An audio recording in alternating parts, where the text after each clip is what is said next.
Yahim Shalom, é um grande prazer estar com vocês hoje em mais uma pré-aula. Hoje falando da lição de número 4, que traz por título Esteja alerta e vigilante, Jesus voltará. Tivemos uma aula maravilhosa na lição número 3, muito bom. Quero agradecer o pessoal que tem compartilhado, que tem curtido a nossa página, se inscrito em nosso canal, e aqueles que se inscrevem no nosso canal e sempre deixam inscrito, eu quero sempre mandar um abraço no início da lição. Então está comigo hoje, quero mandar um abraço para Luciano Francisco, ao Ronieri Barros, EAD Contábil, ao Messias lá em Mossoró. Quero mandar um abraço para Fabiano Azevedo, ao Edivaldo Tavares, ao João Paulo Silva, a Elias meu xará, Campina Grande, lá na Paraíba. Quero mandar um abraço para Vilma Nascimento, Hélida Tenório, de Maceió, também Alagoas, ao José Barbosa Silva, acho que meio parente meu, Barbosa Silva, meu sobrenome, da Assembleia de Deus em Alcântara, lá em São Gonçalo, no Rio de Janeiro. Forte abraço, que Deus abençoe vocês, e nós estamos aqui hoje para lecionar a lição de número 4. Hoje eu tenho duas grandes mulheres de Deus comigo aqui, uma já conhecida de vocês, que vocês conhecem, que é a professora Janaína, gente finíssima, e estreando aqui na IBP, OAD, gente maravilhosa. Elas vão se apresentar daqui a pouco, nós vamos ler tópico a tópico, e à medida que nós formos lendo o tópico, nós vamos explicá-los, e aquele bate-papo que vocês já conhecem, pegue caneta, pegue papel, pegue copo com água, não levante da cadeira, que essa lição é muito boa. Eu vou iniciar essa lição com introdução com a minha amiga e professora Janaína. Fique à vontade, minha querida. Boa noite para todos, ou bom dia, não sei que hora você vai assistir o nosso vídeo, mas que a graça e a paz do nosso Senhor seja com você, com todos nós. E depois de um tempo, o Elias, que eu admiro tanto, está aqui nos convidando mais uma vez para juntos debatermos essa lição, que ele já deu o título, que é Esteja alerta e vigilante, Jesus voltará. A introdução diz assim: Jesus alertou várias vezes para a natureza súbita de sua vinda. Mesmo assim, pode-se observar, sem muito esforço, que grande parte dos crentes está descuidada, envolvida com os afazeres da vida e não se prepara para aquele grande momento em que Jesus voltará. É o que veremos no estudo desta lição. Deus tem falado, não só pela sua palavra, mas através dos sinais da vinda de Jesus, que está chegando a hora. Você está preparado? Nesse link, nessa introdução, é uma excelente lição para você começar falando sobre a volta de Jesus. Eu vou começar com uma pergunta, termino com uma pergunta, você está preparado? Eu queria perguntar para a minha bancada, o Adi está aqui, jornalista, publicitária, tanta coisa que essa mulher, ela vai explicar aqui aos poucos. Querido, eu queria perguntar para as minhas queridas que estão comigo hoje, a igreja está descuidada ou a igreja está despreparada? Às vezes nós confundimos o termo descuidado e despreparado. Uma coisa é estar descuidado, mas está preparado. Outra coisa é estar despreparado, mas está com o cuidado específico, principalmente quando nós falamos do Espírito Santo. Pode com você, minha querida. Oi, um abraço aí para toda a audiência aqui dessa escola. Eu posso falar uma coisa assim de primeira mão? Fique à vontade. As lições aqui da escola, nós vamos fazer a distribuição dela no canal que é da Revista Aliança, né, que é o site www.revistaliança.com.br.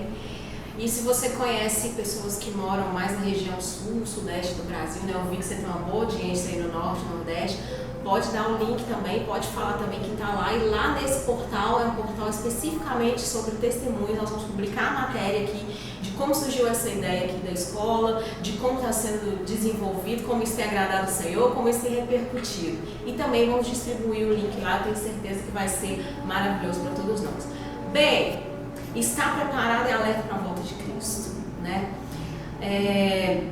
A gente tem hoje em dia no Brasil um cenário de milhões de evangélicos, né? Nunca tivemos tantos evangélicos no nosso país como nós temos hoje. Mas também, em contrapartida, nós temos visto aí vários arautos, né, pastores que estão falando, estão pedindo, estão clamando, o Espírito Santo tem movido neles a questão de viver uma vida em santidade, porque a porta é estreita. Eu não sei, não tenho um número aqui para falar, mas eu posso dizer que ao mesmo tempo que existe essa observação de que nós não devemos nos conformar que o mundo ou que as coisas desse mundo entrem na nossa vida evangélica, na nossa gospel life. Existe um povo, sim, que busca santidade, que prega contra casamentos de pares homossexuais, que prega contra entrar na igreja, músicas que não sejam adoração ao Senhor e várias outras práticas, né? O que a gente tem que buscar é estar se analisando e estar alerta todos os dias, né? Estar alerta para a volta de Cristo significa, se Ele voltar hoje, o que será das nossas almas. Eu vejo essa situação na atualidade e um outro dia eu tive uma lição falando sobre isso, a gente pegou muito pesado sobre isso. O quesito da adoração, na realidade, hoje, ele está totalmente fora do que nós temos como adoração ao Senhor. Há o quesito cantar na igreja como um mero show gospel. Na lição passada nós falamos sobre isso e várias pessoas postou link falando o que é adoração? Que a adoração ela nasce do coração. É isso que nós precisamos entender. A igreja ela não está preparada principalmente nesse quesito da adoração. Isso para nós precisamos focar nesse início de introdução concernente à volta de Jesus, o que nós estamos vivendo dentro da casa de oração, que é a casa do Senhor. Mas fica à vontade, minha querida. Elias, irmãos, é o seguinte, a gente pode perceber, como foi dito na lição, que fala sobre os sinais que antecedem a volta de Cristo, que há um entretenimento dentro das igrejas, dentro do mundo que se diz evangélico, ou seja, parece que hoje querem ter alguma coisa para atrair as pessoas que não seja o próprio Cristo, que não seja a própria palavra de Deus, mas trazer aquilo que o mundo oferece para dentro da igreja para que as pessoas fiquem ali dentro. Essa não é a proposta da igreja. Essa não é a proposta de Jesus. A proposta de Jesus é completamente diferente. É a ação do Espírito Santo que vai nos segurar dentro do seio da igreja, com os irmãos. A igreja hoje em dia é essa comunidade. E não esse entretenimento. Eu, no meu entendimento, vejo isso como uma estratégia maligna para que as pessoas se despeçam daquilo que realmente Deus veio. Posso só contar rápido? Eu fui num congresso de jovens em janeiro de 2014 e foi um pastor até da Assembleia de Deus que estava pregando, e ele é da Assembleia de Deus no bairro, se não me engano, um pouco lá em Belo Horizonte, e ele falou o seguinte: eu sou da 4ª geração de pastores e eu me lembro do meu bisavô, me lembro do meu avô e da minha mãe indo comigo para a igreja, a gente ajoelhado, orando, clamando para que o mundo não entrasse dentro da igreja. E hoje eu oro junto com as irmãs da minha igreja, clamando para que o mundo seja retirado de nós, né? Então, que a gente fique alerta, nós somos a geração que estamos observando isso e nós podemos mudar essa situação. Eu falei na lição passada sobre MMA, sobre Night Gospel e diversas outras coisas. Então entenda, esse início de introdução você tem que entender que está nos trazendo a visão sobre o que devemos e como devemos nos portar mediante aos sinais da volta de Cristo. Nós devemos estar em estado de alerta, por quê? Porque os sinais, todos eles já foram dados, queridos. É isso que nós precisamos entender. Esse é o início do plano da volta de Yeshua. Esse é o início. Existem dois tipos que nós precisamos entender dentro desse propósito. Um propósito carnal e um propósito espiritual. No propósito espiritual, Jesus nos deixou duas parábolas, inúmeras palavras. Dentre elas, essas duas chamam muita atenção. Foi a parábola de Mateus 24, 45 ao 51, que fala sobre os dois servos. Também a parábola das 10 virgens, nesse sentido espiritual. E a parábola do talento, também Mateus 24, 25, 14 a 30. Já no sentido carnal, eu acho interessante você anotar isso aqui, Mateus 24, 5 e 11, Mateus 24, 32 e 33. Fala sobre a figueira. Essa figueira, nessa representação bíblica, ela é Israel. Em Lucas 13, versículo 9, nos mostra que Israel, essa nação de Israel, o povo de Deus, rejeitou Jesus por 3 anos e meio. Quando nós falamos sobre a duração do plano de Yeshua, de a pregação de Jesus, foi 3 anos e meio. Então, durante esses 3 anos e meio, eles rejeitaram essa pregação. Isso vai nos mostrar que mesmo os apóstolos, após a morte de Jesus, eles continuaram o ato da pregação. Alguns judeus aceitaram Jesus. Há um resgate do povo judeu dentro e em meio aos apóstolos. Isso é muito interessante. Mas eles continuaram negando Jesus. E nós temos então o princípio da grande tribulação nos anos 70. Quando Herodes destrói o templo de Jerusalém, aquela coisa toda. aquela situação que nós vivemos, que o povo viveu, nós falamos aquela situação que nós vivemos, que nós somos cristãos, nós vamos ver que aquela situação, ela é uma sombra do que vai acontecer na grande tribulação que está prevista para essa era. Isso é muito interessante. Então anote para você levar para a sala de aula. Eu vou continuar aqui no tópico de número 1, e que diz sobre a vinda de Jesus será repentina. Como um relâmpago, Jesus não declarou qual seria a hora ou o momento exato em que sua igreja será arrebatada. Mas ele afirmou: e digo-vos-ão, ei-lo aqui ou ei-lo ali, não vades, nem os sigais. Diante dessa advertência, só nos resta orar a Deus e vigiar, para que não fiquemos para trás na volta de Jesus e para que não sejamos confundidos, pois muitos falsos cristos vão surgir tentando enganar os crentes e mesmo os ímpios. Precisamos ter discernimento para não ser enganados, pois vivemos tempos difíceis, onde muitos estão pregando um pseudo-evangelho. Sobre o pseudo-evangelho, isso aqui que nós é indiscutível que nós estamos vivendo, a teoria da prosperidade, sobre todo esse neopentecostalismo, de que a igreja está passando por um momento de dormência. Isso é verdade. Concorda comigo, Adi? Eu concordo, e é bem preocupante, e é muito preocupante, e mais uma vez eu vi outro dia, aí foi meu pastor Jorge, né? A gente aprende muito com esses homens de Deus, assistindo essas aulas, né? Sobre você entra na igreja evangélica, aqui também entendo, né? Você entra e tem o nome de Jesus bem grande, né? E você tem, nós temos vistos em outros lugares onde não tem o nome de Jesus bem grande, tem a foto de alguém bem grande, tem outro nome bem grande, ou tem uma logomarca bem grande. Isso é muito preocupante. Ou então as pessoas estão completamente despreparadas, distorcendo trechos da Bíblia, né? E como isso não só alimenta um povo que não sabe o que está comendo porque também não conhece, né? A nossa fé vem por ouvir e ler a palavra de Deus, e se a gente não está preparado, nós vamos comer qualquer alimento também. A culpa é nossa também, né? Então isso é bem preocupante, mas eu volto a dizer, existe uma igreja que está se preparando, está limpando as suas vestes e vai subir para o céu com o Senhor. Interessante que nós fazemos parte dessa igreja. Amém. Há nesse meio um povo que não se contaminou. Amém. E isso é interessante, eu não falar sobre isso. Então, esse tópico número 1, como a própria Wade diz, a professora Janaína está aqui, Deus, ele não deixou o momento, como nós vimos algumas seitas já marcarem data para a volta de Jesus, inúmeras datas. Então, Jesus, nem o próprio Jesus, quanto ao humano, quando ele estava no momento carne, nós podemos dizer que ele não sabia o momento exato da sua segunda vinda. Isso é interessante, por quê? Se Jesus soubesse a data da volta, da sua segunda volta para arrebatar a igreja, ou como diz os pós, os prés e vai por aí afora, eu ainda creio que Jesus seria crucificado para dar uma data. Assim como os discípulos ficou ali naquele particular com ele, quando acontecerá? Então, isso nos mostra que Jesus estava dando aos discípulos algumas dicas de que quando vires pai contra filho, filho contra pai, ouvires terremoto, querido, isso nós estamos vendo há muito tempo.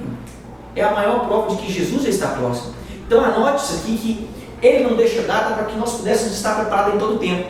Você imagina se Jesus falasse, eu vou voltar em 2020, eu iria converter em 2019, iria aproveitar essas coisas do mundo aí, tem gente dentro da igreja aproveitando isso aí. Você imagina se Jesus tivesse deixado data. É isso que nós devemos ter em mente, que a igreja precisa estar preparada, como diz o Adi, como diz a professora Janaína. O fato de estarmos preparados nos mostra que a todo tempo nós somos atraídos pelo noivo. Nós somos exclusividade do noivo, coisa que hoje as igrejas não estão fazendo. Eu acho interessante nós frisarmos aqui que Jesus vai casar com a igreja, e a noiva ela espera e tem um compromisso de confiar na palavra do noivo.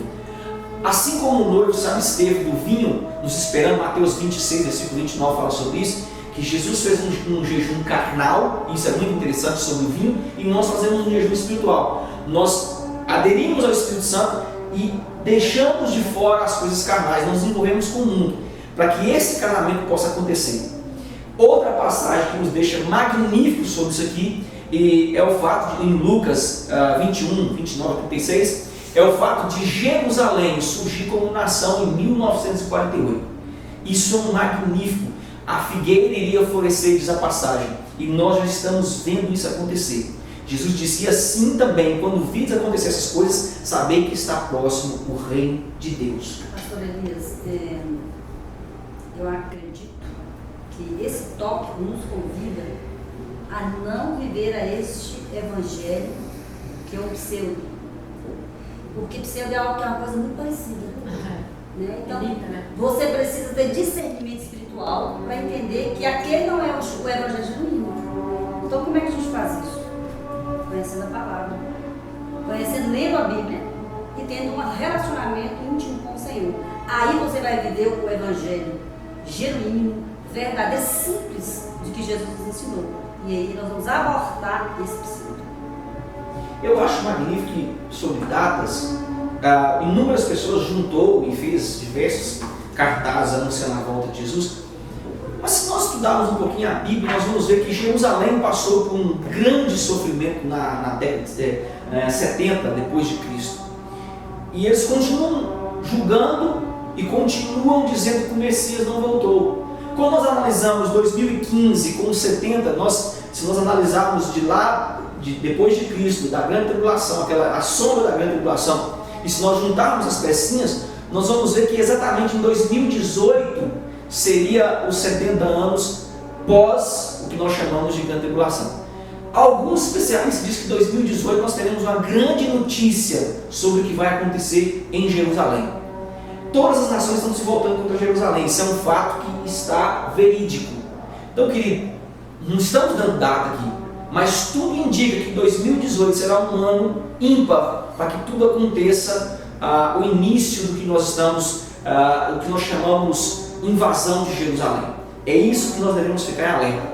Se quando a figueira florescesse, estava próximo à volta de Jesus. Não vamos ficar dentro dessa lição, né? A gente não pode esquecer que essa grande tribulação só vai acontecer depois que a igreja foi arrebatada. É isso. Não pode confundir isso aí. Aperta o cinto.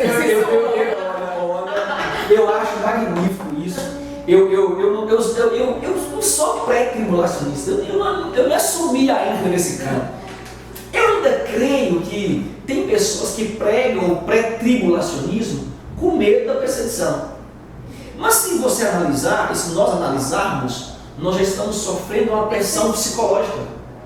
Para que a pressão psicológica é pior do que o que nós estamos dizendo para o pseudo-evangelho agora? Eu disse na escola, neste domingo, que aqui no Brasil, tem os que são perseguidos e mortos, como Síria e etc, nos outros países. No Brasil começa no legislativo. Não é perseguição para você dizer para o seu filho, vai ter um banheiro lá que não vai ter mais feminino e masculino, por exemplo. É uma perseguição. Como é que você faz para João Vitor? Psicológica, né? É uma questão psicológica. Uma questão complicada de você ensinar para João Vitor. Então nós estamos vivendo já essa perseguição. Agora a questão do grande tribulação eu creio que o arrebatamento da igreja vem. Sejamos francos aqui. Você acha que o Brasil está preparado para uma grande tribulação, Adi? Não mesmo. De jeito nenhum. A gente precisa aprender muito a falar de igreja. A gente precisa muito aprender sobre unidade. Ontem eu vi uma imagem sobre unidade bem legal, que eram 2 potes, né? Aí num pote tinha várias frutas, aí estava escrito assim, união. Aí unidade tinha o suco das frutas, né? Então eu acho que a gente tem que aprender muito sobre reino, a gente tem que aprender muito sobre o que significa conquistar a cidade, conquistar o estado, conquistar o Brasil em nome do Senhor Jesus, independe em quem nós votamos, independe da nossa prática de fé, mas não no sentido de ferir a Bíblia, né? Nós estamos na multiforme graça do Senhor, Ele nos deu isso. Recentemente aqui na igreja de vocês vieram os irmãos africanos que têm um jeito único de adorar, que é daquele povo, né? Então a gente tem que aprender muito a união e caminhar para essa unidade. Eu creio que nós estamos dando um passo para a união. Você da Igreja Batista de Getsemane está aqui na Assembleia de Deus. Isso é EDP sai na frente. Eu vou continuar aqui no tópico número 2 com a professora jornalista Oad como ladrão. Fique à vontade, meu querido. Mas considerar isso, se o o pai de família soubesse a que vigília da noite havia de vir o ladrão, vigiaria e não deixaria que fosse arrombada a sua casa. Mateus 24:43. Para que sua residência não seja furtada e a sua família esteja em segurança, você mantém os portões e as portas bem fechados, principalmente durante a noite, né? Algumas pessoas também colocam grades de proteção nas janelas e muitos fazem altíssimos investimentos, né, utilizando sistemas sofisticados de alarme e câmera. Por quê? Porque nós não sabemos a hora que o ladrão pode atacar, né? Ele pode atacar nossa família, roubar nossos bens ou até mesmo tirar a nossa vida ou de um ente querido nosso, né? Assim como protegemos nossa casa com câmeras, alarmes contra meliantes, a gente precisa proteger a nossa vida espiritual contra os ataques do inimigo. Então, como podemos nos proteger espiritualmente? Como, Janaína? Engraçado que a última lição que nós fizemos aqui com o Elias, nós falamos sobre essa questão de latrocínio. Eu até comentei a respeito do que aconteceu com o meu irmão. E aí, quando eu estava lendo aqui em casa, falei, que ironia, hein? Tornar a pegar quase o mesmo assunto. Nós não sabemos quando o ladrão aparece. Poucos dias antes de meu irmão ser assassinado, né? Vou usar a palavra mais comum, ter acontecido aquele homicídio, que é um latrocínio. Ele falou para o pastor, eu estou agarrando a minha salvação com unhas e dentes. Eu posso perder tudo nessa vida, menos a minha salvação. Poucos dias. E aí, se ele não estivesse preparado para subir, para encontrar com Jesus, porque Jesus tanto pode voltar arrebatando a igreja, ou pode voltar só para mim, só para ele, ceifando a nossa vida, ou de alguma outra forma, não sei. Verdade. Bom, outro dia na minha casa nós colocamos a televisão na varanda e não tem muro na minha casa. Simplesmente roubaram a televisão. Agora a gente já tem que ter o cuidado de pegar a televisão. Eu, meu sobrinho, eu vou levar essa televisão, porque nós colocamos uma outra televisão e meu pai falou assim, vocês estão colocando outra aí para o ladrão pegar. E a gente não sabe que hora que ele vai aparecer. Assim é Jesus. Então, minha casa espiritual, ela precisa estar sendo cuidada, como agora eu estou cuidando da televisão para que não... Estou cercando tudo. Eu acho magnífica essa comparação. Quando nós falamos sobre isso, às vezes as pessoas acham que o fato de estarem e frequentarem a igreja é adornar a casa espiritual. Isso é muito preocupante na modernidade, muito preocupante. Quer continuar, minha amiga? Fica à vontade. Pois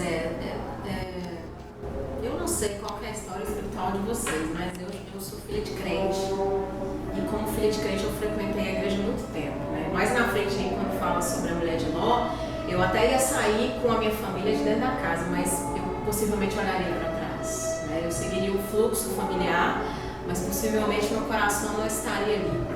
E é preciso ter um encontro real com o Senhor, é preciso, além de ter esse encontro, você permanecer. Ele vai te mostrar os pecados, ele vai te mostrar das suas características de caráter que você deve fazer, deve se consertar. Mas é preciso algo que a gente não pode só ler e orar quando sente vontade, né? A gente precisa buscar a presença de Deus e colocar isso como uma forma de obediência. E de uma forma de obediência, o seu coração é tão cheio, você é coroado de alegria por causa de toda a obediência. A Bíblia é sempre assim. Então você começa a ler a Bíblia, você começa a obedecer, você começa a não conseguir fazer 10 minutos de oração, porque a sua mente ainda está uma mente que não tem a palavra, uma mente que não busca a face do Senhor, mas é um crescimento, é um todo dia. Até que chega um dia que as coisas ficam cada vez mais naturais e você busca o Senhor porque você o ama, porque você necessita dele, porque você não pode dar um passo na sua vida sem que ele te oriente o que fazer, né? Então, todas as vezes que fala dessa igreja que está dentro da igreja, eu posso falar que eu era alguém que, se Jesus tivesse voltado, eu não teria subido, né? Mesmo estando dentro da igreja, você confirma isso, mesmo estando dentro da igreja, mesmo frequentando, mesmo sabendo cantarinos, mesmo sabendo alguns versículos de cor, mas eu não tinha de fato um encontro e uma vida de alguém que busca a presença de Deus e que faz parte do reino da eternidade. Né? Então, Adi, O Senhor precruza da gente por dentro. Então você era uma judia, você estava naquela arte de cerimônia. Eu acho magnífico isso, querido, porque o fato de investirmos em tecnologia nos prova que nós amamos nossa família. A cerca elétrica, camas, isso é fato de amar, isso é magnífico. Mas há algo também magnífico em Adão, quando Adão e Eva pecam, eles vão lá e pegam a figueira e cozinham a folha e tampam, e tudo indica que eles ali passaram a observar que eles estavam nus, e isso é interessante. Então Gênesis 3, versículo 7 fala sobre isso. Isso chama a atenção que nós hoje precisamos entender que nós estamos, como diz a própria Adi, que tem pessoas dentro da igreja que não, a ficha não caiu, de que eles estão como Adão e Eva, de que muitos deles estão como a mulher samaritana, dizem, nós adoramos aqui, mas outros falam que tem que adorar no monte. Querido, então entenda, no sentido espiritual nós precisamos e devemos ter a nossa casa moldada em uma adoração íntima. Como diz Adi, como diz Janaína, nós precisamos nos entregar por inteiro. A figueira foi algo magnífico para Adão e Eva. Para nós também a figueira é algo magnífico, é aceitar Jesus e reconhecê-lo como Senhor. Essa é a oportunidade da nossa vida. João 4, 22, né? Vós adorareis, não conheceis. Nós adoramos e o que conhecemos, porque a salvação vem dos judeus. Então, Ele é a figueira. Quando nós olhamos para Ele, nós enxergamos a raiz de todas as coisas. Não se esqueça de que Deus é fiel à sua palavra. Nós cristãos, então, vivemos agora um celibato, como eu disse. Esse celibato é espiritual, onde nós nos abstemos das coisas do mundo, para ter um encontro com Yeshua nos ares. Ok, meu querido? Queridos, eu não posso deixar de dizer, lá em 2 Timóteo 4:8, fala que Jesus vem buscar todos os que amam a sua vida. Você precisa amar Jesus da vida. Se você não amar isso, você não vai ter um encontro com o Senhor. Nossa. E não é à toa que assim, muitos naquele dia dirão, Senhor, mas eu não preguei, eu não expulsei demônio, eu não fiz isso, eu não fiz aquilo outro. Jesus vai falar, não vos conheço. Terrível isso. Porque não amava a vida. Tem muita gente, eu tive que interpelar um dos nossos alunos, porque ele falou assim, mas é muito melhor a gente estar na igreja, mesmo que tenha o Globo, que tenha as boates gospel, que é muito melhor. Eu falei, não. Você está se enganando, você vai para o inferno assim mesmo. Satisfazendo eu. Para que isso? Aí lá não é possível. Se eu te disser, o próprio Deus vai falar, mas você sabia que não é? Vai falar com um rapaz que pode, que é melhor? Não é melhor, vai para o mundo logo. Ou então vem para Deus de verdade.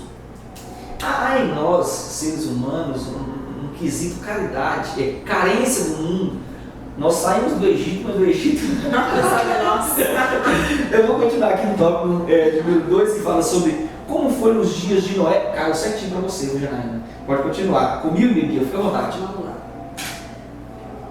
Comer e beber são instintos concedidos por Deus. Ninguém sobrevive sem alimento ou água. Não há nada de errado em comer e beber. Porém, o erro está em deixar que as coisas desse mundo tomem o primeiro lugar em nosso coração, esquecendo-se de Deus e não estando apercebidos quanto à vinda de Jesus Cristo. Ao se referir aos tempos de Noé, Jesus estava mostrando que no dia da sua vinda, a vida transcorrerá normalmente, sem qualquer aviso prévio. Neste glorioso dia, as pessoas estarão realizando seus afazeres diários, trabalhando, estudando, indo à igreja, comprando, negociando, etc. Quantos serão surpreendidas pela volta de Jesus, assim como nos dias que antecederam o dilúvio? Noé, durante anos, pregou que o dilúvio viria. Ele falava de dilúvio em um tempo onde as pessoas ainda não conheciam a chuva. Por isso, muitos não creram e zombaram dele, mas o dia do dilúvio chegou. Os ímpios foram destruídos e somente Noé e sua família foram salvos das águas do dilúvio, conforme Gênesis 6, 13, 8, 22, é Gênesis. Façamos como Noé, apregoando a justiça e o juízo divino, pois em breve Jesus virá. Esse termo, eu acho interessante o termo comiam e bebiam, descrito em Lucas 17, versículo 27. Ele nos mostra que não é o fato de comer, de beber ou qualquer outra coisa carnal que vai nos tirar o privilégio de sermos salvos. Não, mas é o fato de nos apegarmos a tais coisas. E as igrejas têm pregado nítido isso, querido, de que nós temos que nos apegarmos aos bens, de que ter os bens é melhor do que qualquer outra coisa. Uma vez eu fui questionado por um satanista, um aluno meu satanista, perguntou assim: você ama Jesus porque ele tem um céu para te dar? Ou você o ama porque você o ama? Eu disse para ele: olha, se Jesus tivesse um inferno para me dar, mesmo assim eu servia. Aí ele falou: realmente você ama, porque todos os outros cristãos que eu perguntei me disseram: não, eu amo porque tem o céu. Muitos cristãos na atualidade estão fazendo com Deus uma barganha: eu te sirvo porque você tem o céu para me dar. Porque se você não tivesse, eu tenho medo de ir para o inferno. Eu tenho medo, justamente, essa tese. Um casamento centrado, ele não acontece com o fato de eu esperar uma bela casa, ou esperar um navio excelente, um iate, não. Ele acontece quando eu me proponho a ser feliz e fazer a pessoa que está do meu lado feliz. Jesus, ele quer fazer a noiva feliz. E nós precisamos fazer o noivo feliz. Esse casamento vai acontecer? Vai. Agora, o que me chama a atenção é nós entendermos que o ser é mais importante que o ter. Nós precisamos valorizar o ser. Jesus disse em inúmeros mandamentos, e ele reduz os 613, o próprio Adonai pega os 613, transforma em 10, os 10 Jesus vai e tira um e diz: vou deixar um mandamento, que amais a Deus sobre todas as coisas, o próximo como a ti mesmo. Lá em João ele repete por 2 vezes, diz: nisso conhecerão as pessoas, meu discípulo, quando amarmos uns aos outros. Querido, o termo amor hoje ele está escasso na sociedade. Ninguém quer amar ninguém com amor ágape. As pessoas estão sofrendo porque não conhecem Jesus. E nós cristãos temos que demonstrar esse amor. É o nosso papel na atualidade. Entenda isso. Concorda comigo? Eu concordo. Quando a gente está amando o Senhor, amor significa passar tempo junto, né? Com certeza vocês não teriam se casado se os cônjuges de vocês falassem: vamos ali, não, eu não tenho tempo para você, né? Vamos fazer algo juntos, não, eu não tenho tempo. A relação não ia existir, né? Então, se a gente ama o Senhor, em primeiro lugar, a gente quer gastar um tempo com Ele. A gente anseia pelo momento de estar orando, pelo momento de estar se alimentando com a palavra. Hoje em dia tem tanta coisa, gente, tem esse filme Quarto de Guerra que é uma bênção, tem tanto, a nossa geração está tão bem, né? Privilegiada, com tanto conteúdo bom, seja nas redes sociais, enfim, isso aqui também é um exemplo. Só fazendo um parênteses, tem muita gente com a palavra de derrota aí falando que a tecnologia está tirando o crente da igreja, que está só no WhatsApp, está fazendo mais. A gente está fazendo, colocando nas redes sociais conteúdo que agrada ao nosso Deus, né? Mas enfim, então primeiro a gente ama o Senhor. E depois esse amor ele transforma a gente em cristãos que amam, que se importa. A ação do Espírito Santo em nós eu me importo. Tem gente ali na Cracolândia, tem várias pessoas. Eu não consigo ajudar aquela pessoa exatamente, eu não consigo trazer aquela pessoa para minha casa, mas eu ajudo a Cristolândia feminina que tem em Governador Valadares. Eu ajudo o missionário que a minha igreja enviou para algum lugar. Eu me importo, eu me envolvo de alguma forma. É um privilégio, né? Você se sente privilegiado. Se você não tem o chamado de estar ali diretamente fazendo algo, é um privilégio contribuir, seja com uma forma ou de uma forma ou de outra. Eu acho magnífico. Eu vejo, por exemplo, a Aliança, a revista Aliança que você desenvolve, um ato de amor. Primeiro porque nós hoje, no mercado atual, as pessoas elas querem fazer algo que lhe dê o dobro ou o triplo em troca de retorno. E nós vimos o papel do AD na sociedade hoje no papel de amar. Porque ela não se importa quanto ela vai ganhar, quem ela está conversando. Ela prega testemunho e vive testemunho. Quem disser isso é muito difícil na atualidade de hoje. Se você buscar as grandes revistas, só vai dar fofoca. Isso nos mostra que a sociedade está querendo, é a derrota, está vivendo a derrota, está vivendo esse termo, vamos destruir o casamento, vamos pregar um casamento falso, vamos pregar, e as pessoas vivem isso. Eu particularmente procuro não ler essas notícias pela manhã, e nem na hora de dormir. Acho que sou o único, não, né? Eu acho que... Nossa, você vai encher sua mente. O meu esposo, né, como é que fez jornal também, falou: Janaína, não assista esses jornais, porque eles estão preparados para contaminar sua mente. Não, eu tenho de cristão hoje vivendo isso, trazendo para a igreja, eles já chegam na igreja derrotados. Esse é o problema. Exatamente. E paz aos senhores, hoje o jornalismo está trabalhando para mostrar que a volta de Jesus não vai acontecer. Essa história, eu vou até citar um canal famoso chamado History. O History tem inundado as mentes das crianças com os desenhinhos e até os mais velhos com um tal de ET, extraterrestre, OVNIs. A programação toda é isso. Querido, nós temos que ter muito cuidado com isso. Muito cuidado. Eu preciso falar disso aqui porque... Fica à vontade. Que coisa linda é a comparação da volta de Jesus com o que aconteceu no dilúvio. Você pode imaginar um senhor de idade falando que ia fazer um barco num lugar que não tinha mar, que nunca tinha chovido. A mesma coisa nós vivemos. Eu costumava dizer, nossos parentes que não são cristãos olham para nós e fazem esse povo é doido. Eu falo que Jesus vai voltar. O que é isso, gente? Jesus nunca... Fala-se que Jesus nasceu.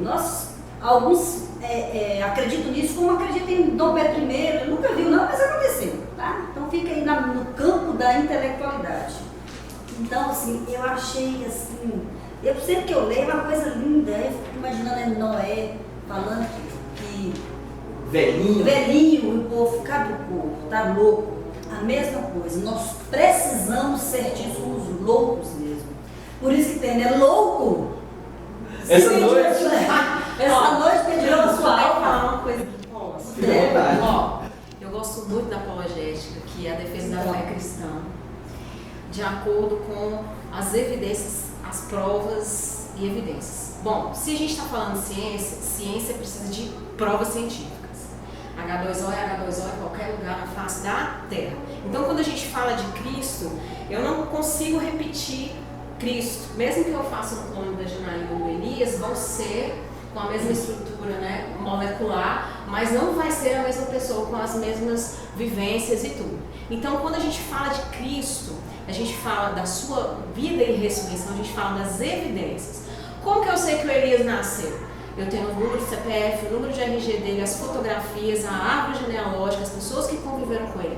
Com Cristo, gente, é a mesma coisa, está registrado na história. Roma era um estado organizado. Jesus Cristo, ele foi preso, ele foi açoitado, ele foi crucificado. As mesmas pessoas que o viram pendurado na cruz, o viram na cidade. E quem o reconhecia como mestre, registrou que ele era o Filho de Deus. Quem não tinha reconhecimento de que ele era o mestre, falou que era um fantasma que tinha aparecido. Jesus está na história. Só que esse tipo de conhecimento, ele não é passado para a gente na universidade, né? O que passam para a gente? Uma ideologia, eles empurram ela abaixo da gente, uma ideologia do darwinismo, do evolucionismo. Existe a ciência do criacionismo, inclusive um dos maiores expoentes é o Dr. Brad McMurtry, que esteve no Brasil aqui esse ano pela 10ª vez, comparando fósseis que foram feitos em laboratórios por 3 meses com os mesmos que eles falam que tem milhões de anos. A Terra não tem milhões de anos, a Terra tem idade, que a Bíblia fala que não tem.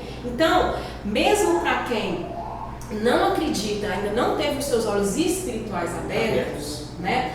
A gente tem todas essas evidências de que Jesus Cristo é o Filho de Deus, de que houve a ressurreição e de vários outros milagres que o Senhor fez. O Mar Vermelho, como é que foi a travessia do Mar Vermelho? O mar deve ter se aberto por volta de 8 quilômetros para que 1,5 milhão, 2 milhões de pessoas passassem, e isso ficou marcado no relevo do... Gente, é lindo demais. Agora, não podemos esquecer o seguinte: mesmo que na apologética você vá no debate, né, com ateus, tem clubes ateus fortes na UFMG, inclusive a líder do clube ateu, ela converteu, foi lindo. Ela converteu porque ela ia, brigava, todo mundo amava, recebia. Olha, eu não sei responder não, mas toma esse livro aqui, volta semana que vem. E ela acabou sendo convencida pelo amor. O nome dela é Dani Halley, tá? Hoje ela atua como missionária, tá, em uma obra recente. Mas enfim, mesmo o que acontece com esse ateu que é ateu mesmo, eu não estou falando de alguém que é rebelde contra o cristianismo, né? Que de fato ele tem uma rebeldia, ele acredita que Deus existe, mas ele fica falando que ele é ateu porque ele está rebelde. Mas o ateu que é ateu mesmo, né, que de fato busca entender e provas de que Cristo não existe, não é verdade, que é um mito, que Deus não existe, existem provas, evidências que você vai conseguir fechar o discurso cristão, você vai conseguir fechar, está tudo na história. Eu quero indicar um livro, Evidências da Ressurreição, do Josh McLuhan, e vai fechar o discurso. Mas o que acontece? A pessoa chega no limite que ela não quer mudar a vida dela, né? É uma questão moral, ela não quer abandonar o pecado, ela não quer colocar que o Senhor seja o governo, não quer se alinhar à vontade de Deus. Aí é uma outra questão, né?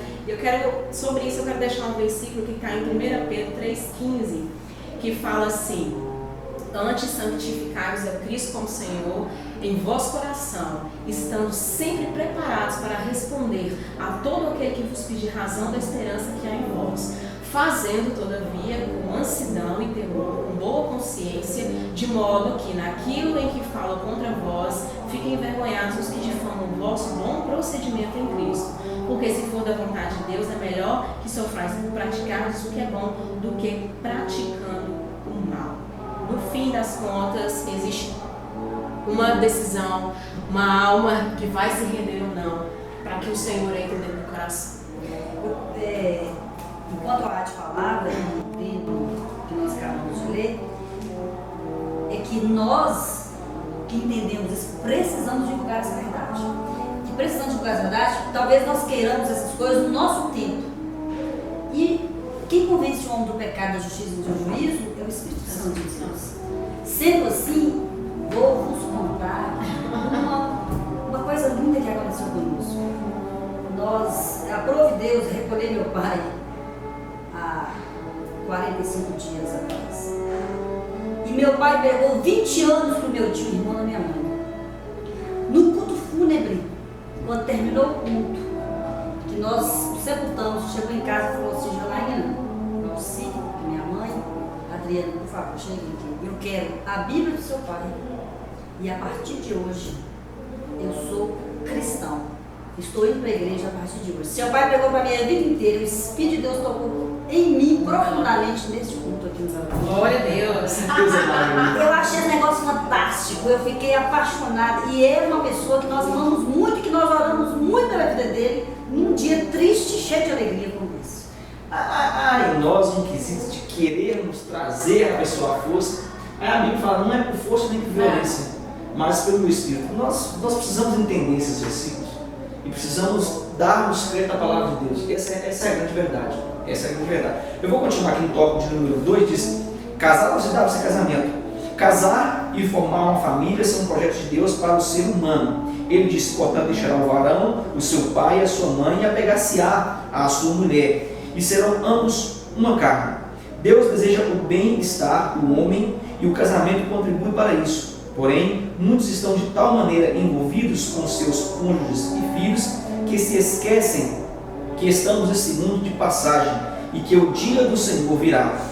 Mais uma vez, Jesus está afirmando que no dia de sua vinda, as pessoas estarão realizando seus afazeres diários quando serão surpreendidas, assim como nos dias que antecedem o dilúvio. Querido, eu acho magnífico, eu anotei alguma coisa sobre isso aqui. Esse termo dava-se em casamento, esse termo ele nos leva a um pensamento além do que nós trazemos no nosso cotidiano.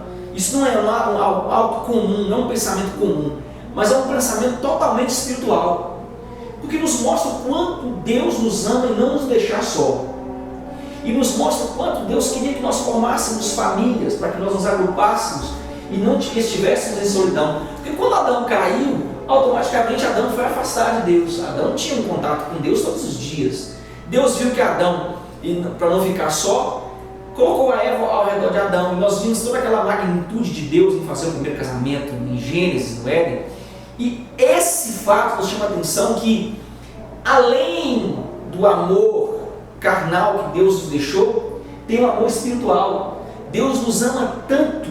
Eu olho e enxergo Deus de uma maneira tão diferente do que as pessoas pregam. Tem gente que pregava em 1980, 70, 90, as pessoas pregavam um Deus carrasco. E nós vivíamos aquele Deus carrasco. Quando falávamos de Apocalipse, nós tínhamos medo de Apocalipse. Hoje nós analisamos a volta de Jesus e enxergamos um amor tão grande, de que Ele virá para buscar os que são seus. Então esse conceito família, ele nos permite ser prósperos no conceito família, mas também ele nos mostra a preocupação com a nossa eternidade, com o espiritual, não só com o carnal. Janaína precisa de alguém para ela amar, mas também ela precisa me amar no conceito da eternidade. Isso fica marcado. 1 Tessalonicenses 5, versículo 4 até o 9, fala assim: mas vós, irmãos, não estáis em trevas, para que esse dia como ladrão nos acompanhe de surpresa. Porquanto vós todos sois filhos da luz e filhos do dia, não somos da noite, nem das trevas. Assim, pois, não durmamos como os demais, pelo contrário, vigiemos e sejamos sóbrios. Esse papel, esse aviso, nos mostra que Ele se preocupa com a nossa eternidade. É magnífico. Concorda comigo? Com certeza. Na verdade, há uma falta de esclarecimento nessa questão desse encontro que nós teremos com o Senhor, de como que seria a vida pós-morte. Eu estava conversando com uma colega de trabalho, ela falou, e a gente falando já desses sinais, e eu disse: Jesus está na volta. Ela falou assim: ela é crente? Ai, Jesus, espera só um pouquinho, ela está grávida, porque aí o meu filho nasce e eu ainda posso fazer o aniversário pelo menos de uma maneira. Eu falei assim, ontem eu falei na igreja, na escola dominical, Deus não é doido não, gente. Verdade. Deus não é doido não. Deus não criou uma família. Uma das coisas que nós não escolhemos é nascer naquela família. Deus não criou uma família para desfazer ela depois, assim, aí você vai para o céu e desfez a família. Não é assim. Existem mistérios que nós não conhecemos, como diz na Deuteronômio 29, 29. Não nos foi revelado. Mas eu não creio num Deus que simplesmente vai desfazer a família e que aí você viveu aqui na terra. Por isso nós precisamos ter aqui na terra já uma vida condizente que você vai viver no céu. Verdade. Então Deus não é doido. Pode ficar tranquilo, ama a volta de Jesus e todas as coisas vão acontecer normal. Gostei. Tem alguém que tá ligado que vai ser a eternidade, é o próprio Deus, né? Eu vejo a magnitude em Deus, às vezes nós achamos que vamos ficar andando de nuvem no céu. É por aí. Tem tanta coisa para a gente conversar com Deus. Eu sempre falo na escola bíblica dominical, eu quero ter o prazer de sentar lá e falar assim: como o Senhor fez o sol? Gente, são coisas que ao olho humano é impossível você entender, mas Deus vai nos explicar. Então, essas coisas, esses pormenores, que são atitudes humanas, até de fé. A Bíblia diz que é necessário que aquele que se aproxime dele tenha fé, porque ele é galardoador. Nós precisamos ter fé para crer no que nós chamamos de principalmente arrebatamento de igreja. Precisamos ter fé. Eu vou continuar aqui com a OAD, tópico número 3, fala a corrupção geral na terra. Fica à vontade, minha querida. Toda a terra está corrompida e violenta. A terra, porém, está corrompida diante da face de Deus, e encheu-se a terra de violência. E viu Deus a terra, e eis que estava corrompida, porque toda a carne havia corrompido o seu caminho sobre a terra. Gênesis 6, 11, 12. Não havia uma cidade na terra em que a maldade, a depravação não houvessem chegado. Nos dias atuais, como nos dias de Noé, a violência tem alcançado níveis assustadores. Segundo órgãos de pesquisas, o Brasil tem 10% dos homicídios do mundo. A cada ano morrem 50 mil pessoas assassinadas, sendo a maior parte jovens de 15 a 24 anos. 45 mil morrem pela violência no trânsito. Certamente a violência e a corrupção moral são sinais da volta de Jesus. A igreja precisa orar mais por nosso país e pelas nações, segundo a Crônicas 7,14. Se o meu povo se humilhar e orar, se arrepender dos seus pecados, eu virei dos céus, virei e sararei a sua terra, essa terra. Diante da volta iminente de Jesus, não podemos ficar parados, esperando de braços cruzados que tudo aconteça e que as pessoas morram e sofram sem salvação. Precisamos, como cristãos, fazer a nossa parte, levando a mensagem da salvação e vivendo como sal e luz em meio ao mundo que está agonizando. Uau! nesse tópico de número 3, que a professora Wade estava lendo, eu acho interessante que quando nós analisamos o nosso tempo, nós observamos que nós estamos bem piores que Sodoma e Gomorra. E bem piores. Não só no quesito carnal, mas quando se fala no quesito espiritual. Porque hoje nós blasfemamos contra a palavra de Deus, nós continuamos vendendo indulgência na realidade, nós estamos praticando o que nós chamamos aí de pseudo-evangelho. O homem está praticando isso, onde ele só quer ter dinheiro, quer ter fortuna. Na época de Sodoma e Gomorra não existia isso, né? Sodoma e Gomorra tinha homossexualismo, tinha depravação, mas não tinha o desrespeito à palavra de Deus. E isso é interessante. Eles respeitavam Ló como o homem de Deus daquela época e respeitavam o próprio Abraão. Nós vamos entender que hoje a situação está bem pior.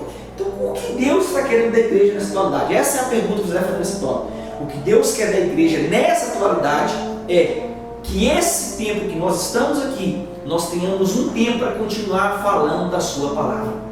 Nós tenhamos um tempo para continuar pregando o seu amor. Aí nós vamos deparar com Mateus 24, versículo 14, que diz: e será pregado este evangelho do reino por todo o mundo, para testemunho de todas as nações. Então virá o fim. O papel a volta de Jesus, o principal foco aqui é a igreja.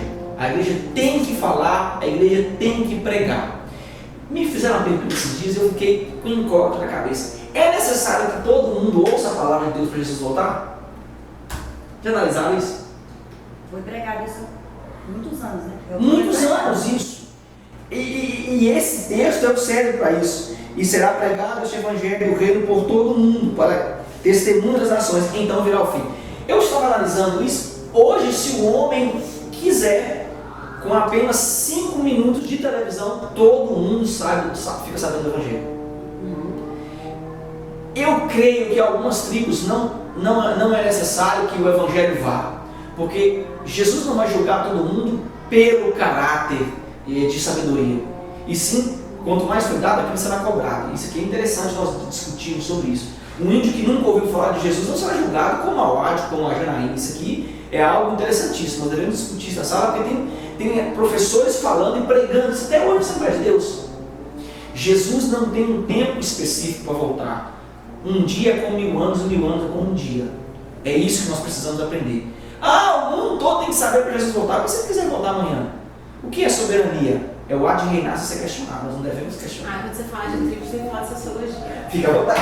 Durkheim, pai da sociologia, quando ele estava fazendo seus estudos, eu não lembro exatamente agora, mas quem quiser pode dar uma bugada aí e procurar, que existem alguns conceitos que são inerentes ao ser humano. E são conceitos que estavam presentes desde civilizações na Oceania, na África, que não tinham contato nenhum com o homem branco, até com a sociedade já desenvolvida na época. E esse conceito de que existe um Deus, de que existe algo que transcende a mim, isso é do ser humano, né? Nós somos o barro que ele soprou a vida, a gente está procurando esse fôlego para completar a gente, né? Então, um índio, alguém no fim do planeta Terra, na África, ele pode não chegar a vir a frequentar uma igreja, mas ele vai realizar que existe um Deus e vai adorar esse Deus. E aí entram outras questões, né? Alguns vão colocar o Deus que é a abóbora, que é o sol, que é a batata, né? Se tem a necessidade de um Deus, tem a necessidade, isso é inerente da natureza humana. Agora, o nosso papel é de fato pregar. Só que a gente não tem o conhecimento da realidade mundial como o Senhor tem. Por exemplo, falando de mundo hoje são assassinados 550 cristãos por dia, mais do que na época do Império Romano. São cerca de 23 por hora, né? Pessoas que professam que são cristãos, que acreditam que Jesus Cristo é o Filho de Deus, né? Estão sendo assassinados. A gente viu aí, não sei se foi no dia 5, o imperador da Coreia do Norte fazendo um teste com a bomba H no subterrâneo, deu um 5.1 na escala Richter de tremores, né? E a mais ou menos 17 horas os Estados Unidos está colocando o seu exército em alerta, porque ele não está nem aí, a ONU manda recado e ele não está nem aí. Então, existem questões que são maiores do que a gente. E aí, se a gente entrar nessas questões que nós não temos o conhecimento, a nossa mente não consegue, nós vamos nos perder do foco principal, né? Às vezes eu sou uma pessoa que gosta muito de estudar e às vezes eu tenho que puxar minha cordinha porque o foco, né, não é você se perder no que você não sabe, mas é você ter confiança de que a Bíblia é a palavra de Deus, né? Senão a gente vai entrar em questões e às vezes você pode ter um aluno aí na sua sala de aula, né, que é aquela pessoa que estuda para poder te afrontar, que estuda coisas que, né, e aí você tem que ter um firme mesmo, muita base, tem coisas que a gente não sabe mesmo, né, vocês aí podem estar assistindo a aula, dar uma bugada e pegar conhecimentos que nós não temos aqui, mas o que a gente tem a base, a gente tem firmado, a gente tem a palavra de Deus, a gente precisa conhecer isso aqui. E é o Espírito Santo que convence da justiça e do pecado. Eu acho magnífico isso que você está falando, Nath, porque como nós falamos de erro e declínio, as pessoas hoje estão sofrendo um poder de coerção muito grande pela sociedade e tentam colocar isso dentro da sala. Você vê inúmeros pastores, nada contra, eu sou apaixonado por psicologia, mas se você vê inúmeros pastores querendo usar a própria psicologia para ajudar Jesus no dia de hoje. As pregações hoje são autoajudas que nós não tínhamos há um tempo atrás. Eu acho interessante que o ser humano ele precisa de Jesus. Ele não precisa de autoajuda. Jesus, o que eu acho é a coisa mais certa e mais sincera, que eu estou vendo que ela está abrindo a alma dela para o EBP aqui. Querido, quantas pessoas hoje, eles estudam para afrontar o professor, ou eles estudam para ser o que nós chamamos de mestres na igreja, mas que não tem uma experiência com o Espírito Santo, como diz a própria aqui. Isso é um cuidado que nós temos que ter. Eu gostei do tempo de puxar a cordinha, porque às vezes nós precisamos ter um tempo para com Deus. E nós nos enfiamos em livros, esquecemos de que, acima de tudo, Ele tem que ter a honra, Ele tem a glória. Ele precisa ser o centro das atenções da nossa vida. Isso é magnífico. É magnífico. Na nossa sala de teologia, teve uma discussão e onde as pessoas começaram a debater, os alunos, se a igreja é uma instituição falida, porque talvez não pudesse levar alguém, um juiz ou um promotor, porque... E aquilo eu fui ouvindo, depois me mexeu o coração, porque a igreja não é uma instituição falida. Não é uma instituição falida. E ele vai ouvir dentro da igreja o que ele não escuta no fórum, o que ele não escuta lá no seu pós, no seu mestrado, nada disso. A igreja que traz a palavra genuína, onde nós estamos, falando da palavra pura, aqui enche o coração da pessoa de graça, nada que ele estudou vai suprir essa necessidade que a gente tem aí do Espírito Santo de Deus. Magnífico! Eu estou arrepiando aqui o que você está falando. Quando nós falamos sobre isso aí, gente, nós devemos lembrarmos de que o caso de Filipe com o eunuco, suba ao carro e explica, você entende o que lê? Querido, é o Espírito Santo, é tremendo, gente. Não é nós, não é ninguém, é o Espírito Santo quem conduz. É Ele quem conduz. Pastor Elias, eu já fiquei rindo, imaginando essa cena dele correndo atrás do carro, imaginando a cena para poder explicar isso aí. Eu vou continuar aqui no tópico número 2, que diz o juízo de Deus sobre a corrupção. Deus resolveu destruir toda a humanidade através do dilúvio. Por sua misericórdia, Deus preservou Noé, sua família e os animais, salvando-nos na arca. Depois da volta de Jesus, haverá terrível juízo sobre os ímpios. Hoje, muitos crentes não oram nem vigiam. É sinal de que o principal na vida do crente está sendo desprezado. Mas a Escritura alerta: orai sem cessar. Querido, nesse tópico, anote o seguinte: Noé foi coberto pela misericórdia de Deus por estabelecer em si o atributo justiça. Noé era justo, diz a palavra. Entende isso? Em nosso tempo nós devemos nos guardar dos atos imorais, ilícitos, para alcançarmos a salvação prometida por Jesus Cristo.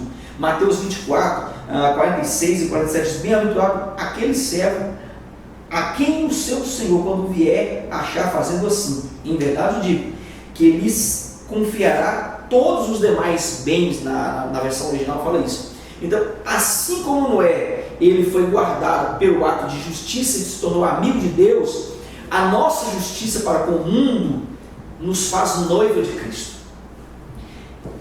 Há no homem um atributo inerente de Deus. Mesmo após a queda, ele ainda pode demonstrar justiça, caráter e amor. São atributos do próprio Deus. Isso o homem ele não perde se ele quiser. Ninguém nasce ladrão. Isso é magnífico. Ninguém nasce homossexual. Não mesmo. Não mesmo. Não mesmo. Concorda comigo, Rod? Perfeitamente. Então, o que nós precisamos entender disso é que é um comportamento da sociedade. É o que nós chamamos aqui em do CAI, poder de coesão. Está na moda eu usar carro amarelo. Todo mundo usa carro amarelo. Então, é a modinha. Está na moda os homens virarem gay. Sua preferência, que fica para lá, mas para nós não dá. O objeto de desejo da pessoa só é finalizado depois da adolescência, né? Primeiro, na primeira infância, ele entende que ele é um ser separado da mãe. Depois ele entende que existe um outro sexo, uma outra anatomia. E no terceiro ele passa pela puberdade e faz a escolha. Nesse processo, o diabo arrebenta com a família. O diabo coloca alguém para abusar de uma criança que ficou ali à margem, né, que não teve um certo cuidado, ou às vezes, enfim, várias situações, e aí distorce todo o processo, né? A psicanálise, a psicologia sabe muito bem disso e que eles tentam enfiar essas ideologias na gente, né? A homossexualidade é um comportamento e o homossexualismo é a ideologia que eles estão tentando colocar pra gente. Ou você nasce homem, ou você nasce mulher. Pares não é a mesma coisa de casal. E recentemente a doutora Damares, ela trabalha no Senado, não vou falar aqui de qual partido ou político que ela trabalha, mas é uma questão. São mais de 8.600 processos que ferem diretamente a família cristã. Então, o que mais ela disse que me deixou muito triste que são jovens que estão lá gritando a favor da marcha, na marcha por maconha, a favor de que legalize as drogas, a favor de que o uso de armas seja legalizado, a favor de que a aborto seja legalizado. São jovens, né? O mesmo número que está morrendo muito. Então, a gente tem que ficar alerta de alcançar esses jovens, né? Então, é importante você saber para entrar na universidade. Eu tive uma experiência de trabalho de desenvolvimento regional no norte de Minas e para mim foi ficando bem claro que a partir do momento que as universidades e as escolas técnicas vão se consolidando, como essa ideologia do homossexualismo é colocada essa questão do orgulho gay. Olha, você vai escolher o que você é, você tem esse livre-arbítrio, é a regra de ouro que Deus te colocou, mas não se engane, não vá pela carência, procure ver dentro de você por que você está fazendo essa escolha. Não é um processo fácil, não se deixe seduzir por alguém que está fazendo um papel. Você está procurando um pai, né? E está aparecendo um pai, você está procurando uma mãe, você está procurando um eixo e de repente você está sendo seduzido, enfim, o que te aconteceu? Pare, pensa um pouco a sua história e mesmo que você não tenha uma religião, mesmo que você não acredite no Cristo vivo que nós estamos colocando aqui, procure saber se é uma opção que você de fato está fazendo ou que está sendo empurrada a goela abaixo em você. Eu tenho certeza que se você abrir o seu coração, Deus vai colocar uma mensagem, alguém próximo de você, para te ajudar a resolver esse grande dilema de muitos jovens. Na verdade, essa questão homossexual é altamente espiritual. Altamente espiritual. Talvez essa responsabilidade seja da igreja e não do Estado. Vejo tanto assim que tantos cristãos que ficam brigando dentro de si mesmo porque passam por esse problema do homossexualismo, não assumem porque luta contra aquilo, mas precisa perceber que lá atrás alguma coisa aconteceu, que aí existe a legalidade do madeira. É muito mais sério, não podemos nem entrar muito nesse aspecto, porque é muita coisa. É muita coisa. Eu amei o comentário de vocês. Meu amigo Daniel sempre me pergunta algo sobre isso e você respondeu para ele. Tá aí, meu querido. Daniel, acho que é lá de São Paulo, Sorocaba, uma coisa assim. Um grande, forte abraço para você, meu querido. Eu vou continuar aqui tocando no quarto com a professora Janaína, como foi nos dias de Ló. Fica à vontade, minha querida. Dias de intensa corrupção, como também da mesma maneira aconteceu nos dias de Ló. Comiam, bebiam, compravam, vendiam, plantavam e edificavam. Ló era um homem justo, que viveu em uma cidade perversa chamada Sodoma. Em Sodoma e nas cidades vizinhas, o homossexualismo era uma prática comum. Cada vez a Bíblia conta que os homens da cidade atacaram a casa de Ló, desejando abusar dos anjos que ali foram enviados pelo Senhor. Aqueles homens pervertidos acharam que os anjos estivessem fazendo parte de uma festa. O pecado seria castigado, mas Deus não destruiria os ímpios e os justos. O Senhor demonstrou grande paciência com Ló e sua família, ajudando-os a saírem da cidade antes da destruição. O dia do juízo de Deus veio para os habitantes de Sodoma e Gomorra em um momento que eles não esperavam. A vida seguia seu curso normal quando Deus fez chover enxofre e o fogo destruindo aquela cidade de modo fulminante e para sempre. A mulher de Ló, durante a fuga, resolveu olhar para trás e ficou petrificada. Jesus certa vez alertou: lembrai-vos da mulher de Ló. O coração da mulher de Ló estava na sua cidade, em seus bens materiais. Que nossos corações não estejam nas coisas deste mundo, casas, carros, conquistas, etc., mas nas coisas do alto de Deus, pois no grande dia do Senhor não vamos levar nada deste mundo. Entra em cena aquele texto que você falou. A versão judaica daquele texto diz assim, a versão tradicional diz: louco, essa noite pedirão a tua alma que tens preparado. A versão judaica diz: esta noite pedirão os teus bens. E para quem estás guardando? É muito mais profundo, traz uma qualidade bem contemporânea do que nós estamos vivendo hoje. Querido, entenda uma coisa, que a justiça de Deus, ela é manifestada nesse capítulo de Ló, quando todos estavam brincando com o que era santo. Nós estamos na atualidade vivendo o mesmo tema, todo mundo está brincando agora com o quesito santidade, e não estão brincando mais com os cristãos, mas estão zombando do próprio Deus. Nós estamos falando sobre isso aqui, sobre a marcha de Satanás. Esse tempo é um tempo, eu continuo a dizer, pior que Sodoma e Gomorra. Agora, o que nós precisamos entender é que o tempo de Deus é diferente do nosso tempo, e Ele, assim como Ele pratica o amor, Ele também pratica a justiça. E a justiça de Deus é perfeita. Por quê? Ele faz parte de cumprir a promessa, porque Ele próprio é a promessa. 1 Pedro 3, versículo 8 e 9 diz o seguinte: finalmente, sede todos iguais, igual ânimo, comparecidos fraternalmente, amigos, misericordiosos e humildes, não pagando mal com mal, ou injúria por injúria, antes, pelo contrário, bendizendo, pois para isto mesmo foste chamados, a fim de receber bênção por herança. Magnífico isso aqui, querido. Magnífico. Magnífico. A igreja precisa entender isso aqui, não é? Está aí a minha indignação em relação à teologia da prosperidade. Está todo mundo com os pés agarrados na terra, porque eu estou preparando minha vida aqui para sempre. Eu vou ter carro, eu vou ter casa, eu vou ter isso, eu vou ter. Eu não vou ser para herdar a vida eterna após a morte ou no arrebatamento da igreja.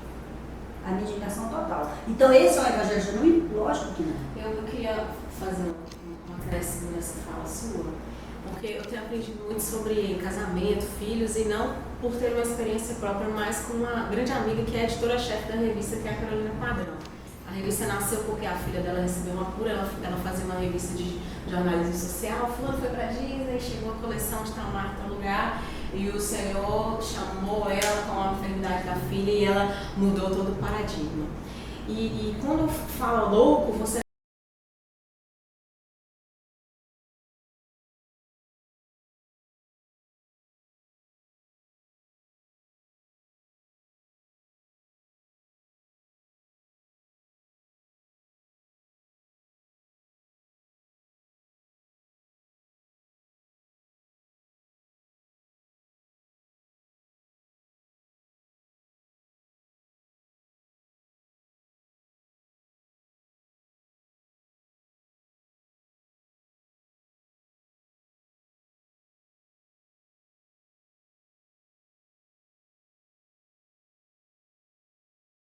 fim de tudo chegando, né? Nós vivemos nesse tipo de ritmo. Então, o que é o primeiro lugar? Servir ao Senhor e levantar minha casa, geração futura, comer todo mundo na mesa, ver o que está acontecendo na vida do filho, né? É você ter condições de... Eu não vou viajar no final do ano para o melhor hotel, eu não vou vestir as melhores roupas, mas eu estou cuidando da minha casa. casa. E na hora que o Senhor chamar, vai todo mundo, né? Eu tenho essa responsabilidade.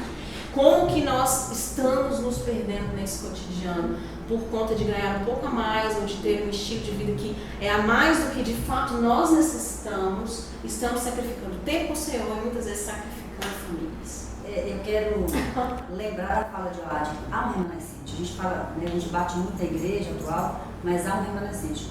Quando a cantora Nívia esteve aqui, ela falou uma coisa tremenda, e bastidores mesmo, na casa dela não tem empregado doméstico, nem babá, porque ela não quer que as filhas sejam criadas com alguém que ela não sabe o que vai falar para ele.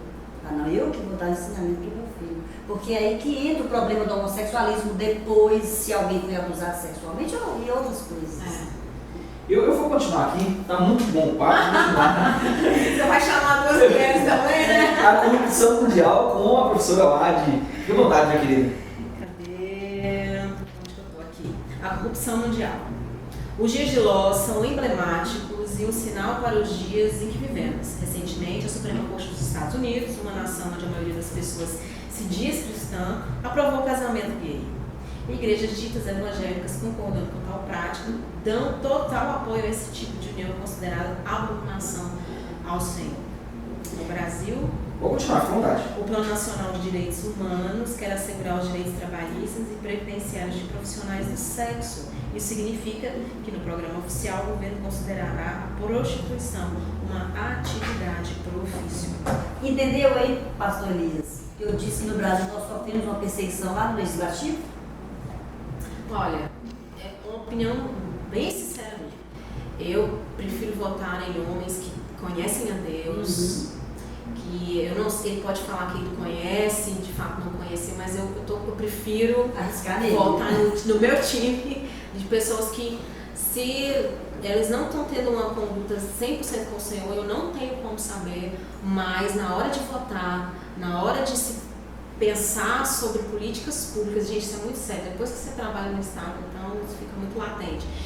E essa fala assim, não é comigo, eu não gosto de política. Como que não é? Porque se você mora no Brasil, você está dentro de uma cidade, um estado, tudo em você, tudo te influencia, né, as nossas vidas. Então, uma igreja acordada para que, de fato, o que acontece na nossa sociedade influencia, mesmo se nós não estamos emanando a igreja como deve ser, mas do que está acontecendo conosco. Eu acho magnífico isso, nós devemos refletir sobre esse pensamento que as meninas estão falando, que as leis humanas elas nos levam a pecar contra Adonai. Tudo sendo aprovado agora nos mostra que nós vamos pecar contra Deus se nós praticarmos tais atos. Logo, é o nosso papel nos envolver em estudos, políticas e principalmente acompanhar as votações que as pessoas não acompanham. Querido, ninguém acompanha nada sobre política na igreja. Quando nós citamos algo de político na igreja, as pessoas todas querem levantar e ir embora. Isso não é o nosso papel. Para que nós possamos cobrar e para que nós possamos ter lei, primeiro nós precisamos ter consciência. É o papel do cristão entender que a participação ela precisa ser ativa, para depois não chorar o leite derramado, como diz o ditado. Não é verdade? As pessoas querem cobrar, mas não analisam o quesito, como nós falamos, o quesito política na igreja. Nós não levantamos homens honestos dentro da igreja. Ninguém quer se envolver com política. Depois vota no corrupto e quer falar que o país é corrupto. E isso nós precisamos entender, que é o nosso papel colocar pessoas cristãs para barrar tais leis no Senado e também na Câmara. Eu vou continuar aqui com a destruição da família. No Brasil temos visto vários projetos cujo objetivo é dar fim ao modelo bíblico cristão de família. Quem está por trás desses projetos é o diabo, pois seu objetivo é destruir a família tradicional, constituída de pai, mãe e filhos, como Deus instituiu. E criou Deus o homem e a sua imagem, e a imagem de Deus o criou, macho e fêmea os criou. Portanto, deixará Abraão o seu pai e sua mãe, e pegar-se-á a sua mulher, e serão ambos uma só carne. A diabólica ideologia de gênero, que tem sido disseminada em nossa nação, ensina que o ser humano, quando nasce, não tem sexo definido, ou seja, nem é homem ou mulher. Eles dizem erroneamente ser gênero neutro. É uma prova inequívoca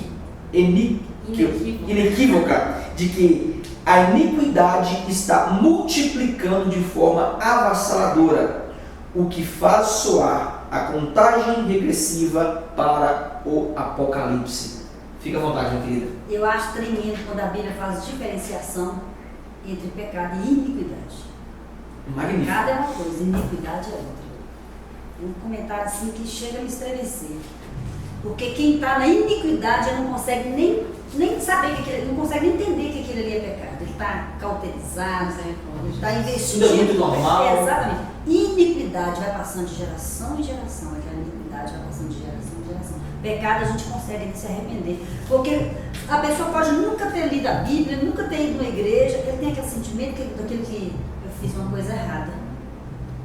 Eu não poderia ter feito aquilo, porque é inerente do ser humano, da parte de Deus que tem dentro dele. A iniquidade é terrível. Eu nesse tópico aí, eu acho magnífico o seguinte: as pessoas estão traçando projetos e leis, e principalmente contra a família. A Ward falou sobre isso. Nós precisamos refletir sobre a principal meta da igreja para 2016. Se nós tivermos uma bancada forte para 2016, nós teremos homens que compartilham o mesmo pensamento cristão que nós estamos falando aqui. Então entenda, Jesus voltará. Se nós acreditamos no arrebatamento da igreja, vai se cumprir filho contra pai, pai contra filho, o amor se esfriará de quase todos. O que nós não podemos deixar é que seres racionais, que é a imposição de homens que são guiados por Satanás, estabelecerem leis para a igreja. Isso não pode acontecer. Enquanto nós estivermos aqui, nós seremos conhecidos como contrários, queridos. Contrário a todos esses atos contra a noiva. Se somos a noiva, nós fazemos e somos diferentes enquanto estivermos na terra. Romanos 12, versículo 2 diz: e não vos conformeis com este século, mas transformai-vos pela renovação da vossa mente, para que experimenteis qual seja boa e agradável, perfeita vontade de Deus. Qual é a boa, qual é a agradável e qual é a perfeita vontade de Deus? Que nós tenhamos pessoas indo para o céu. Então a igreja não pode deixar se abater neste momento ímpar. Ok, querido? Eu vou continuar aqui no término da revista com a professora Janaína na conclusão. Fique à vontade, meu querido. Primeiro, antes de ler a conclusão em si, eu gostaria que você anotasse aí e lesse na sua casa o que diz Mateus 25, versículo 34. 20 dias meu Pai entrar conosco no Senhor. É o que nós queremos ouvir. Então conclui nessa lição que nunca na história a humanidade esteve tão longe de Deus. Mesmo com tantas religiões, a maioria dos 7 bilhões de habitantes do mundo não apenas descreem de Deus, mas o afrontam em rebelião aberta contra sua lei e seus princípios. A tendência não é melhorar, mas piorar, a ponto de superar em intensidade a corrupção moral dos tempos de Noé e de Ló. Que Deus nos guarde debaixo de sua poderosa mão, preservando-nos em santidade para a vinda de nosso Senhor e Salvador Jesus Cristo. Eu amei essa escola. Estou apaixonado. Gostei de ter as meninas comigo. Vou convidá-las mais uma vez. Querido, que você possa anotar tudo. E principalmente, não se esqueça de que nós somos o plano de Deus para essa geração corrompida. Mateus, eu me despeço de vocês, as considerações finais dos meus amigos agora, com Mateus 25, versículo 3 diz: vigiai, porque não sabeis o dia e nem a hora. Amei o papo com você, Ângelo, amei o papo com você, Janaína. Fica à vontade, as considerações finais de vocês, fica à vontade. Estamos juntos. Irmãos, eu vou repetir. Eu quero ouvir do meu Pai, quero que você também ouça. Vinde bendito do meu Pai, entrai para o gozo do seu Senhor, para aquilo que Ele tem reservado para mim e para você. Pode, pronto. Amém. A volta de Cristo nos alegra, é a esperança da nossa vida, e que o seu coração e que os seus alunos também sejam inundados por essa saudade do céu, essa vontade de encontrar com o Senhor. Não existe problema, pecado, não existe nada que ninguém esteja emaranhado que não possa ser resolvido, lavado pelo sangue de Jesus, nosso Redentor, para que a gente possa então ser cordeiro, né, com Ele na eternidade. Muito obrigada E vejam a matéria dessa escola no www.revistaliança.com.br. Ok, meu querido, grande abraço a vocês. A revista Aliança, você não anunciou, daqui deixa eu mostrar. Eu quero fazer parte. Querido, bênção de Deus para sua vida, um projeto maravilhoso. Está online, Deus só acessar. está online, só acessar www.revistaliança.com.br. Diversos testemunhos, excelente. Eu até tenho lá em casa, você me deu uma, amei. Então não se esqueça, compartilhe, divulgue o link, divulgue a Revista Aliança e Deus há de prosperar a nossa vida enquanto estivermos aqui com o noivo. Forte abraço, paz de Deus.